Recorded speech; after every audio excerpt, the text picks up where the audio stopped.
Hi, and welcome to the 12 Months to Marathon podcast with me, John Hill, the running podcast for the over 35s with Marathon Dreams, episode 91. I am very privileged to have a very special guest on me today. I've got Neil Johnson with me today. How are you, Neil? I'm good, thank you, John. Very good, very good. A little bit of background. I'll let Neil tell his story, but I've been working with Neil in my coaching community since late 2025. Neil came to me with a very specific agenda of running a marathon in early 26, which is where we are now in the spring, and had a specific goal in mind. I'll let him run through his own journey and his own story, but there was quite a specific thing. So Neil has just ran the Brighton Marathon as we record this a couple of days ago. How are you feeling, Neil? I'm good, thanks. I'm good. I'm just seeing I don't actually have the marathon medal to hand, which is my fault. No, I'm feeling good, surprisingly fresh afterwards, and still very much basking in the glow of the glory from Sunday. Good, good, and we'll get into that shortly. So, what I want to start with, Neil, if you don't mind, is just take us back to, I mean, a bit of your running Yeah, background that kind of leads into your initial conversation with myself. So, let's talk about your running background in general. So, where did you start, and bring us up to speed? Bring us up to speed in terms of when you first got in touch with me. yeah. I'll do this as potted as possible. I think I started like probably around 2010 with my running journey when a friend, a housemate, wanted to go to a fitness club in the park, and I went along with him and had done no exercise, was feeling very out of shape, and threw up in the car park because I was so out of shape. And to then really pushing myself to get fitter through running because I wanted that stamina side of things. And the way that I really drive myself to train is to have a goal, and that started off with half marathons, and I started thinking, "Oh, maybe I could start doing marathons." And I continued this training in the park. So I had a base level of fitness. I was cycling a lot, and I ran a few marathons, 2012 to kind of 2015, 2016, when I was still in my late 20s and full of a completely open social calendar and no family obligations. And I managed to hit some PBs. The goal was always sub 3. I seem to have a natural ability with all the training that I was doing, all the park fitness classes I was doing to kind of really hit towards that area. And there were 3 marathons back in 2014, 15, and 16 where I cracked that barrier, and I was very happy and very jubilant. And then everything started to slow down a bit as my life shifted a little bit away from all those fitness classes and a little bit more towards a family focus. And then with COVID, things changed again, and I'd just been striving since 2016 to hit that sub 3 goal. And I've tried a few things. I've never done a training course before. Well, about a year ago, I did. I followed a plan through one of the apps, and I just didn't get on with it. But I've always just been quite stubborn that I know my body and I know how to get around it, and I've run these marathons before, so I should be able to do it. Kind of ignoring the fact that I'd got a lot of base level fitness from elsewhere. So um, I thought, let's take it seriously. Let's really crack in and follow a plan this time round, and like supplement it with a bit of guidance. And then I saw yourself, John, on Instagram mentioning that you tailor specifically for over 35s, and I was thinking this is the barrier that I'm facing. I've got a family now. I've got aging joints. I went to a podiatrist at one point because my feet were a mess after one of my marathons, and they were talking about how now you're over 35, you really need to stretch more and you really need to do this more. It's like, oh God, you're already forecasting the decline so much that okay, no, I do need to take this seriously. But I was also thinking that does this being over 35 mean I can never hit those peaks again? Hmm. Does my family life get in the way of that? But I thought I would give it a go. And so I reached out to yourself because of that over 35 kind of specialism. And yeah, and signed up to your program. Yeah, good. So, how did we get from throwing up in a car park to marathons? Because that's quite a jump by the sound of it. Stubbornness and curiosity, I think. I so the lot of the training classes were focused on overall body strength and Was it like a explosiveness, boot and campy type of it was thing? a Was it boot that? camp. Yeah, Yeah. Okay. yeah. Right. So we did a lot of that, but it was short bursts of training. And I think I realized in those short bursts, we used to do this thing where we do a loop of like it was based in Hyde Park, and we do a loop of one of the little ponds, and then the so everybody would leg it and I was towards the back, and then they would say, oh, okay, you have to do another loop, and so I'd just keep on going at my speed, and everybody else would like collapse. So I would then be at the front, and I was like, longer distances might be my thing. Ah, okay. And so I thought, right, I'm gonna give my first race was a half marathon. It was a run to the beat kind of rock music half marathon in London. I was like, okay, I'll give this a go. And when I did that, I realized that from mile 10 onwards was tricky, but I still possibly had something in the legs, and so wanted to see where that stretched. Right.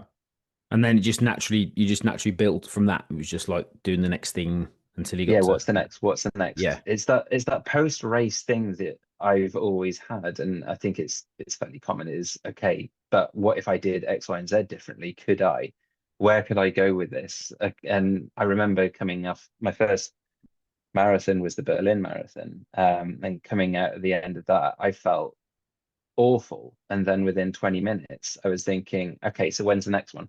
When Yeah. do I do this again? And it's just that, okay, I want to go again. I want to try. I want to tweak things. How good can I be? What is my limit? And I quite like the idea of just exploring that, of pushing myself a little bit. And that's not to go too deep into it too early, but it's kind of where I end up putting, and I have done this more in some years and less in others, putting myself worth, my value, my sense of who I am into how fast can I run and how far can Okay. I run Okay. and how comfortable can I do it as well.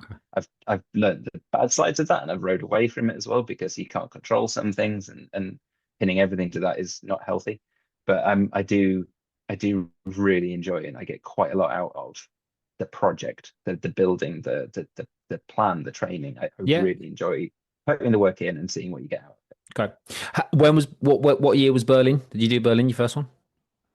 I want to say 2012, might be 2013, but Okay. around the London Olympics. Ah, okay. So you would have been late 20s at that point. Am I right in thinking Oh God, test. Yes, 28-ish, 27, 28. 27, 28? Okay. Okay. And what was your time for your first one? 3:08. 308. Because I was chasing the London good for age barrier, which was 3:05 at the time, which shows you how Wow. long ago it was, because it's Yeah, I was now. going to say, yeah, it was because it was 305 when I was good for age, and that was at my age Yeah, in the mid 40s. So that I think shows you I how hit far it's gone. 3:05 that year. The year that I hit 3:05, they moved the goalposts and it became three Yeah. hours.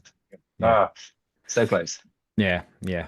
Okay. So what I want to the first thing I want to explore is just because this will resonate, I think, a lot with people that listen to this is when you had that first barrier. When I say barrier, I mean like people that listen to this will know that when you're running marathons when you're in your late 20s and you fitness in Yeah. general in your late 20s and you're maybe single or maybe just you haven't got the responsibilities. It's obviously you've got that time to do it. So talk me through that when your things started to change for you with the family stuff and what happened there.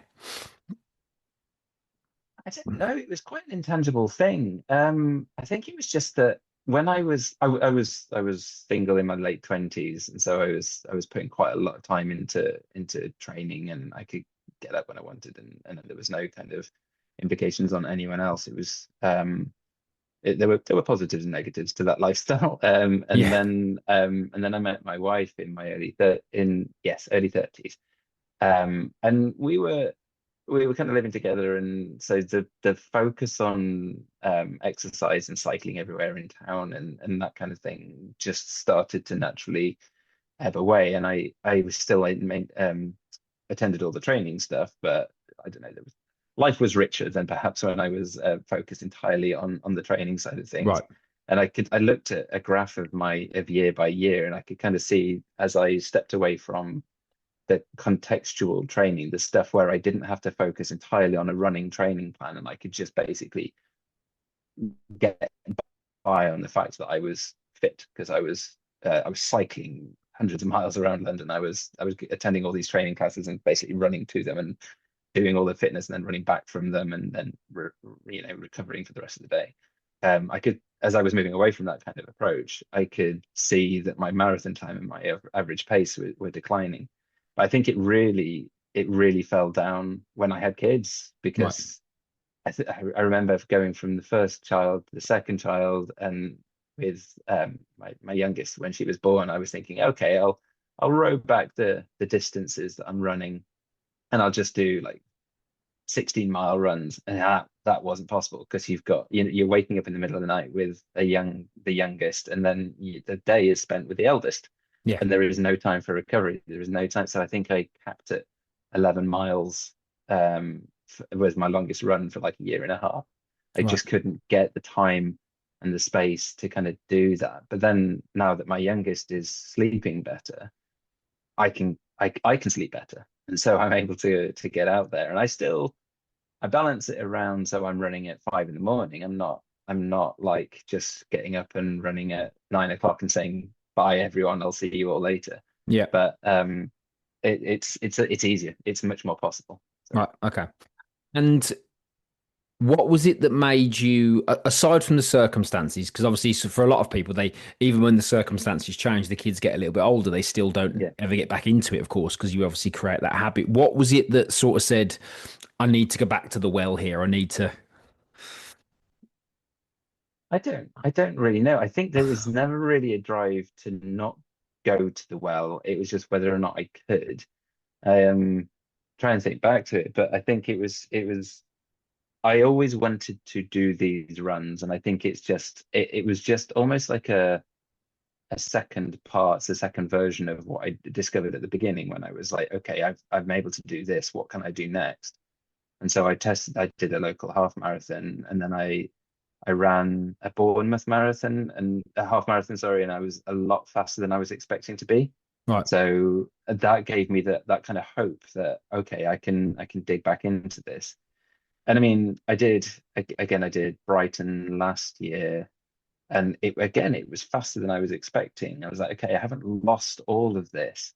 So if I do put in a bit of effort, maybe not all is lost. But I still thought, okay, I'm maybe because I did Brighton last year in 3 hours and 11, and then my wife had got me a place to London immediately afterwards, and I thought it was a bit silly to do two marathons back to back, but I gave it a go anyway, and ended up doing London faster. I did London in 3 hours and 6, and so both of those were like, oh wow, okay, this isn't necessarily out there, but Hmm. still in working in building up to working with you, I was thinking maybe that is it. Maybe 3 hours and 5 is now my sub 3, and that's the thing to really aim for. And Okay.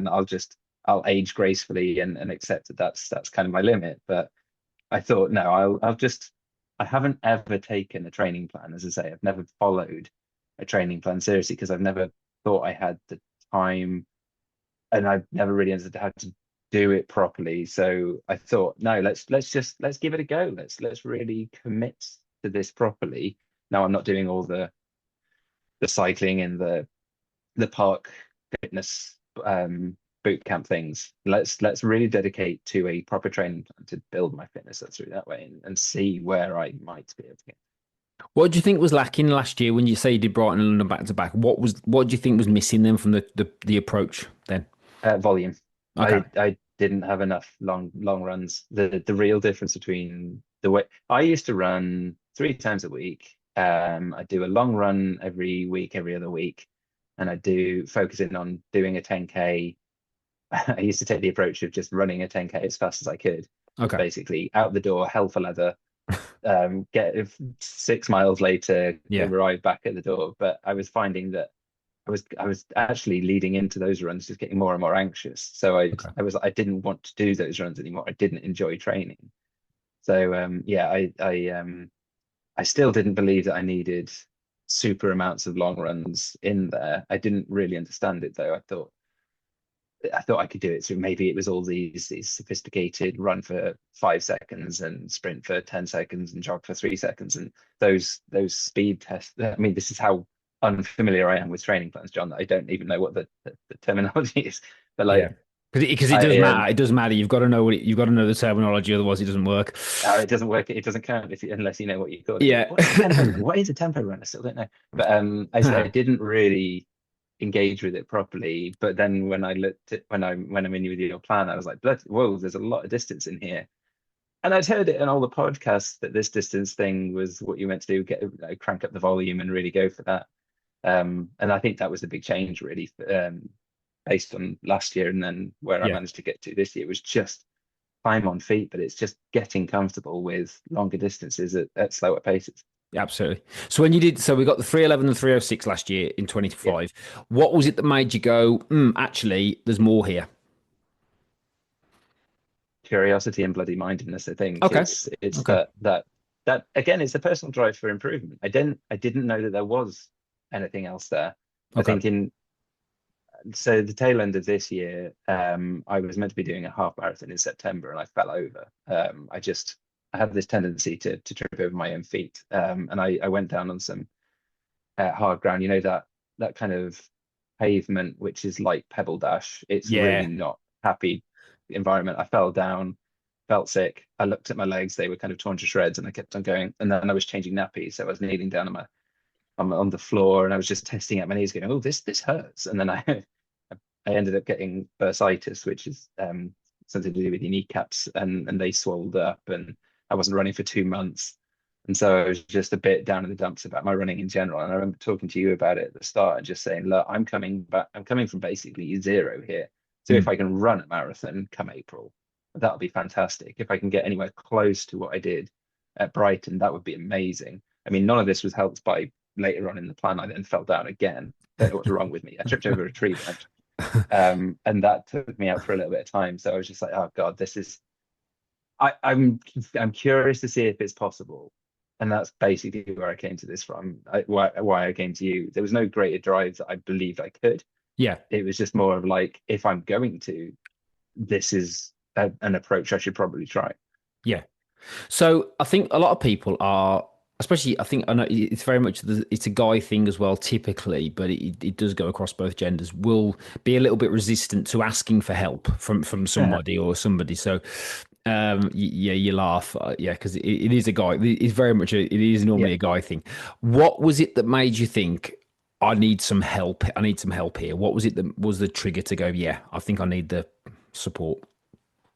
I guess it's just because it wasn't a route that I tried. I Okay. mean, I'm part of running clubs, and I listen to a lot of advice, and I mean online advice and social media and everything like that. You're blasted with this is the answer, and then no, this is absolutely not the answer, and you should be Okay. doing this, and you should be doing that, and you should be doing all the other, and I'd had my own personal experience, and speed had been built up by all the short bursts of running in these boot camps, and it had been built up by, I don't know, cycling and things like that. And I tried all of that again, and I did. I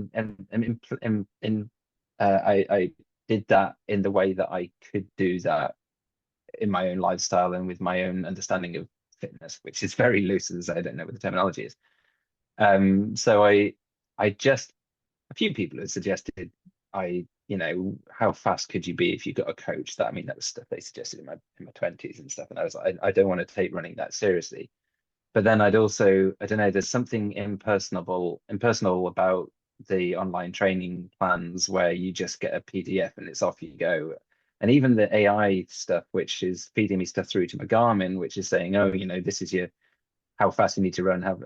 There was just an impersonal element to that where it was just like, I mean, it might be right, but there's very little chance to really interrogate this and discuss this. Yeah. And if I'm gonna do this, I don't want it from a faceless PDF. I want it from someone who's done it and someone who understands it and someone who I can say, look, I've done this before. I'll do your way. Is there anything that we can tweak about that? And that's kind of Yeah. where I thought, okay, the way you presented yourself, that was what I was going to get. So that's what I thought. Let's give it a go. Good. Okay.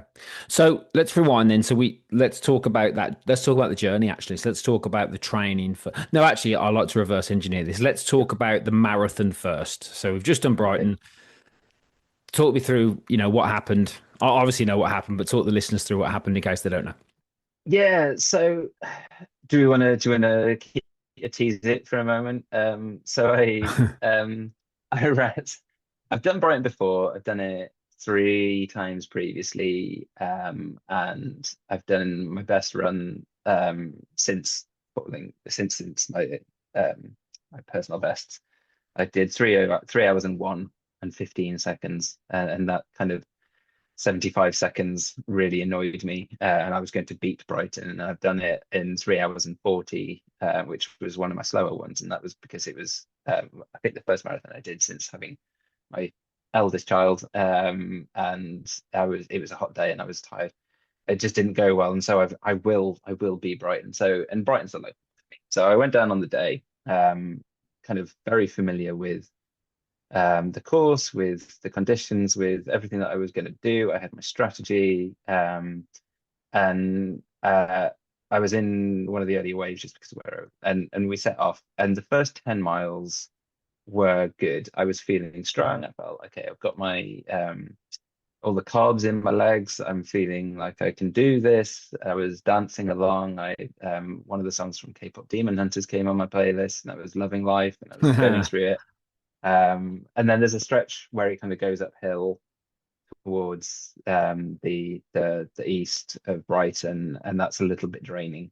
And I was like, I'm still doing all right. There was a pack of lads that were running near me, and I was trying not to get swept up in them. It didn't matter if they passed me, but I did still want to stick with them, and that was all fine. And then it got to about mile 11, mile 12, and I started to do what, to be honest, with most marathons, I end up feeling it started to slow down a bit. And then the next next 10 miles, mile 16 and 18, I started to struggle, and I was starting to think, oh, the wheels are falling off. But the 3 hour pace group still hasn't caught up with me.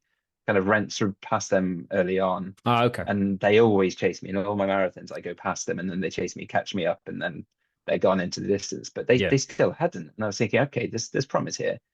And then I got to mile 20 and I'd realized I had more water in my pack than I thought I did. And I was feeling okay. I was taking my gels, but it was starting to be a real grind. And then that just mile 20 to 25 was just grin and bear it and get through this.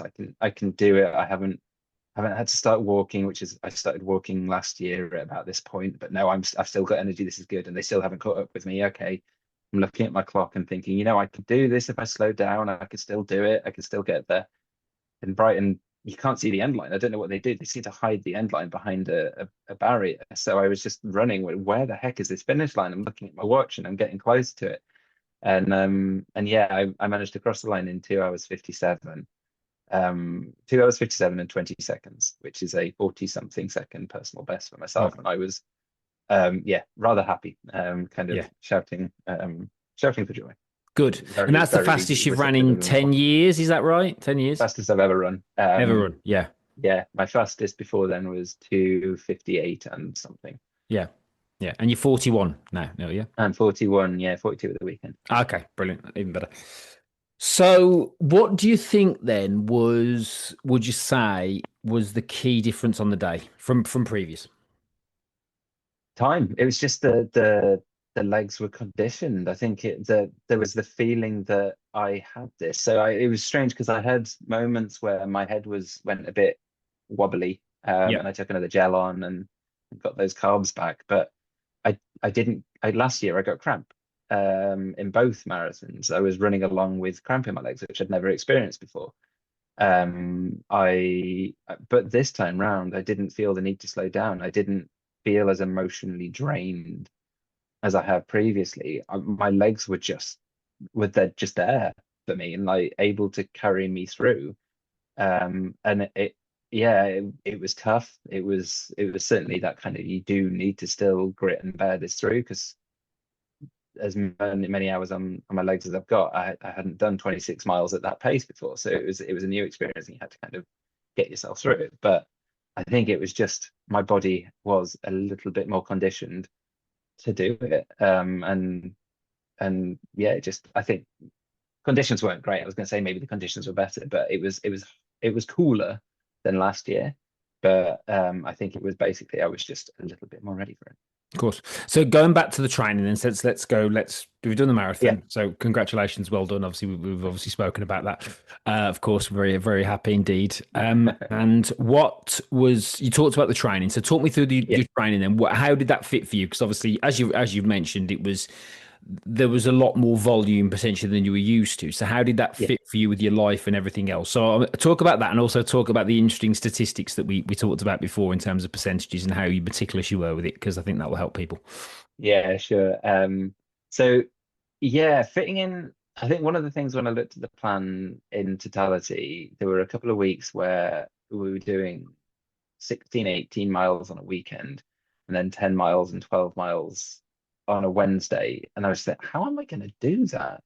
And I couldn't quite work it out. I think what I ended up doing was I'm a morning runner, so I get up at ridiculous. I get up at 5 in the morning, sneak out of the house in the middle of the night, and when you're doing it in January and February, it's in absolute pitch black. So sneaking around downstairs to get out and go. But then when I'm realizing that I'm doing 12 miles, I can't do that before work because that's I'd be getting up at like 3 in the morning and getting Yeah. out. It would be too early. So I adjusted it for going in the evening, and I just had to find a different pattern of doing it and kind of make sure that I was doing everything. I remember one of the first things you said in the course, John, was that treat it like a jigsaw, that you've got to be able to make out the picture. You don't have to have all the pieces in place to do that.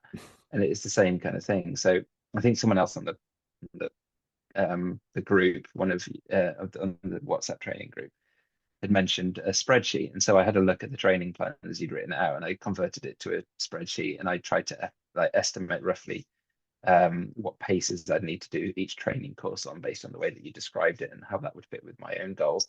But then I also did a little column on whether or not I'd done that training course, that training session, or if I'd missed it. And I was generous to myself as well. So if there was a rest day or a strength and conditioning day, I would tick that as done as well. So it wasn't just based on the runs. It was how closely I'd followed the plan. And I did a count if at the end of it, and I got to 77% done, but still 22% of it I'd missed. And I guess that missed that big chunk, and it kind of like one of those football results graphs, if people are familiar with those, where you see red for a loss and green for a win. And then you notice a bad chunk of a season when there's just a big group of missed or losses. And that's where I'd fallen over. So just as I got to the chunky end of the training plan, where you've got a couple of 20-mile runs on each weekend, I fell over and I tore my arm up and bruised my knee, and I strained my hamstring a little bit as well. So I had to kind of rein it back a little bit. So I ended up only missing one of the longer runs. A 20-mile became a 10-mile, and I had to hobble home and rest it. But the majority of it was just I was able to fit things in by adjusting the way that I approach running, so doing it in the evenings rather than the mornings. But the rest of it I was able to do fairly fluidly. I think maybe I took a 10-mile run and turned it into an 8-mile run where I just needed the time in the morning. And it was still absolutely fine to do that. A couple of I think there was one hill running session which called for 12 goes up the hill, and I could only Yeah. fit in 8. So that's what I did, and Yeah. it worked fine. So there's an element of mildly tweaking the volume there, but basically just what time of day and how I approached it. Yeah. One thing I'll say, as for everybody listening here, and what was good, Neil, with yourself that I found was it was always and this is good with anybody really, but specifically yourself here, it was a solution based mindset. So it was, here's the situation, how do I make this work, versus, I've fallen over, I'm injured, it's all going wrong. It was, well, no, actually, like you were explaining now, I think this is really important. It's that, well, how do I then adjust? And what do I need to sacrifice? And it actually shows that even following, less than 80% of an effective plan can still get you a amazing result. So, Yeah, yeah, absolutely. I mean, there's the old adage of when I was at school, I would feign an injury so that I didn't have to run, whereas now I'm ignoring an injury so that I can run. yeah, It's just like, well, let's not let that get in the way. I really want to get out there. It is important to me, mental health and the project. So what's the solution? How do we yeah. how do we continue? What would you say if, let's say, three things? So what three things would you say were the key differences for you this time around that helped you sort of, achieve a PB 10 years older than your last one? Yeah. Three things. Okay, so the length of the runs Yeah. is a big one, and I think that's my most important takeaway from all of this is you want to run a long way quickly, you got to run a long way a lot, and you've got to keep on doing those 10 miles, 12 miles, the 16, 18. I think there were 5 lots of 20, Yeah, 22 five, mile on yours runs is in the 520. Yeah. plan, and that was a game changer for me. I came to really love those runs because I took them a little bit slower. So the pace of 60 seconds, 60 to 90 seconds slower than your target. It was just like now I'm locking into this run, and it felt good to do that distance at that speed. So the distance was a big thing. That just the time on feet and volume was a big thing. I think the commitment to the plan, I think because it was interacting with yourself and the community as well, and just having that kind of accountability. I don't know quite how to put it into words, but there is something about having people on the other end of the plan. As I mentioned before, having a faceless PDF wasn't going to work for me and the way that my brain works. I didn't need, but I certainly appreciated just you being there and everybody else on the WhatsApp group, just kind of them talking about their journey, and I was part of a thing. I was part of a project to really build us all up in our various. We're all at different stages, but we're all going through a training plan to improve, Yeah. and that really helped motivate me. I wasn't able to hide away and just, oh, I won't do this one because no one's really watching. And no, you're not watching. I don't think you'd have told me off or anything like that. But there was this vibe that it was more than just me. So that really helped. Yeah. Um, and I a third thing, I'm not really sure. Anything on I the think I had fueling side, Neil? Anything on the fueling or nutrition side that helped? I noticed a real difference last year between my Brighton and my London marathon, and I think it was partly water, the amount of water that I drank on the day. Yeah. And this time round, I ran with a camelback on my back so that I was in control of my water situation. I think that was quite important. I think what I have learned to do better next time is more gels. I think I have previously underestimated. I don't think I've fully fall into the trap of the diet culture side of things, but I've definitely been aware of the thought process that I shouldn't be having that many gels because that's a ridiculous amount of carbs and a ridiculous amount of calories, and it's a ridiculous thing for my No, brain I to get it. do I when get I'm it. Yeah, I running get it. 26 miles. But my brain is like, well, I don't need that fourth gel because that's unnecessary stuff. I do. I need that fourth one, and this How time many did around, you I have probably out of needed. interest on So Brighton? I Just use the SAS Beta Fuel, which yeah. is 40 grams of fuel of carbs, and I had four, and I think I needed it. No, wait, how many did I have? I had three. I think I needed a fourth. And I needed to spread it up a bit more. But I also use Tailwind, which is a carb powder in the drink. So Right. So you've got okay. Yeah. I Okay. had two sources. So it wasn't just I wasn't just going on the 120 grams of carbs. No, I definitely needed a bit more of the carbs and I of the gel, just because that's a quick burst and I could feel it in my legs. As then when I'd had that gel, like I just kind of cleared up and could go a bit faster. But I had the constant Right. stuff from the tailwind as well, which was very useful. And I will replicate that just with a little bit more of each, I think, going forward. Okay. Perfect. So, final few questions then. On that note, what's Yeah. next for you? Manchester next year is what I'm doing. So that's the marathon that I'm signing up to. There's a part of me that wants to do Valencia Yeah. in December. December Yeah. because it's a both visually attractive marathon where that you finish on this blue carpet. I'm just the idea of it sounds cool. But also being in Valencia in December, I'd love that. The difficulty is the kids and getting them out of school Of on course. time. I Yeah. don't think you can fly out on a Friday and fly back on a Sunday and it work well. It would completely stuff everyone's sleep schedule. So I'm not sure I can get them to do that just yet at the age that they're in. But maybe in a year or two's time. But Manchester next year, and there's a local half marathon, the Barnes Green half.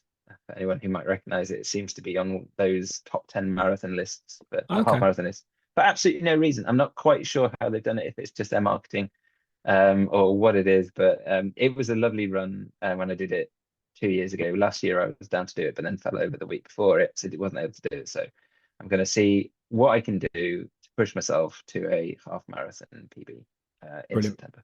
Because you also did your half marathon PB during your training cycle, didn't you? Yeah, I don't know where that came from. I forgot to mention that, didn't I? Yeah. It was just on the training list as a run a near personal best half marathon. Just go out and see where you're going. And so I did my three loops, my 3 4 mile loops, and just looked at my watch when I got home, and I was like, "Well, that was that was faster than I've ever run Yeah. before. What's going on? So Yeah. this training plan is working." Yeah. And then I fell over. But yeah, I mean, it was that was quite a nice little revelation. So I'm hoping that apply that training again, and I'll be able to do it on a course which is official and Yes. timed and gives me a Yes. medal. Absolutely, absolutely. So, final few questions for me that I have two. The first one is if there is anybody listening to this who is in a similar situation to you, let's say Yeah, maybe they've fallen out of running from a circumstantial point of view because of family or whatever else, and perhaps they're looking to yeah, get back into it, and they feel like yourself, oh, have I still got it in me because I'm perhaps 40 plus, whatever else it might be. What would yeah. you say to them, Neil? You it is possible. I Yeah. mean, you've got to you've got to do what's right for you, and everyone's family situation is different. But if you can find the time and the give yourself the permission to run, it is possible. I was surprised. I thought it was the 40th birthday was the point where I had to give up the idea of sub 3 marathons. But no, I mean, I'm now looking at, can I do better than 2:57? I think it's just if you train well, if you train right, then it is absolutely possible to do to beat yourself from your early 30s. You can Hmm. absolutely crack it. Yeah. Amazing. Am I? Final question, which is my philosophical question that I ask everybody on these podcasts. It's how has this whole experience changed you? It's given me, oh God, I was nearly went a little bit cheesy there, but it has Please do, given me please that do, please. hope. That's the point of the question. Yeah, Please do, please do. it's just given me hope. It's given me that sense that I don't know, people do talk about 40s being the new 30 or the new 20 or whatever it is, but I think that generally speaking, my life is in a really good place at the moment with my two beautiful kids. My I wouldn't have been able to do any of this training block without my wife supporting me for those 20-mile runs where I've got up early, but she's had to deal with both kids for a good Yeah, hour whilst they're sleepy and screaming and whatever they are. So now that my life is in that good place, I'm now also finding that the thing that I have previously pinned value to, which is how fast can I run a marathon, that is also really strong. And I can not only do a 2:57, which is still bogged me in my head. I managed to crack that, but that maybe if I didn't fall over a tree branch and I was able to properly stretch my legs out in the right way, then maybe I can go faster. Maybe if I'm not running up a Brighton hill into a headwind, and who knows if I'm on a flat course in Manchester next year, maybe it'll be even better. And it's just yeah. that sense of okay, let's crack on. Let's get stronger. Let's get faster. Let's get better. Fabulous. Thank you. Anything else you'd like to add, Neil? No, other than just a general thanks to yourself for for guiding me through my bloody knee moments, my I can't, how do I taper? What do I do? All those kinds of questions. Yeah. And to the group as well. Just everyone on the WhatsApp who've been posting their journeys. It's been a pleasure and good luck to you all as you continue through to your marathons. But no, it's just been one of those experiences where I've worked that if you properly commit to it, you can get quite a lot from it. And Yeah. and I'm glad to have seen that really bear fruit for me. Yeah. Yeah. Well, you're welcome. And I think, like I said earlier on, it's a matter of, I think when you get somebody who's a solution based person, as in, can you help me solve this problem? It makes the job of any coach a lot easier because you know that person's always going to find a way to get a Yeah, solution, and no matter what your journey looks like, if you're listening to this, if you just have a solution based mindset, and you're, especially with running, because it does throw up a lot of challenges, injuries, time, commitment, family, all those sort of things. It does, especially as we get a little bit older. That's why I enjoy what I do in terms of working with the people that I do. You've got to have that solution based mindset because you are going to come up with, there are going to be obstacles more than when you were 20 and you were single and you had all the time in the world and all yeah. those sort of things. So that's good. So I appreciate that very much. So thank you, Neil, for that. Very inspirational. Yeah, super duper proud of you. I think it's a good way to inspire anybody who feels like they are, perhaps done in terms of their running days and even running at a very, very good level. Because let's not forget that, if you're in that sort of sub 3, because that's quite a talismanic, if that's even a word, number Yeah. for a lot of runners, particularly decent club runners. It is possible after 40, and it's amazing the actual. I saw the percentages the other day of people who've actually done it, and it's very low. I think males it's something like 4%. Females it's very small, and that's across the board. That's not just Yeah. at over 40 as well. So it is a fantastic achievement. If anybody is listening to it who is in that place and perhaps wants to go back to the well to do that, then Neil's demonstrated that it's absolutely possible with the right attitude and the right systems. So thank you very much to Neil. Thank you very much, everyone, for listening. As always, if you're new to the podcast, then don't forget to subscribe wherever you get your podcast from, Apple or Spotify. If you're listening to me and you're a regular listener, I do appreciate it if you would drop me a quick star review, and a comment as well on the podcast. That helps. And of course, sharing it with your friends and anyone you feel might benefit from it. As always, head on over to Instagram and follow me at 12 Months to Marathon. And if you go to my bio and click the link, you can join my free running community for the over 35s, where we can take you away from the noise of social media and connect with you over there. So thank you very much again to Neil. Thank you everybody for listening, and I'll speak to you all again very soon indeed.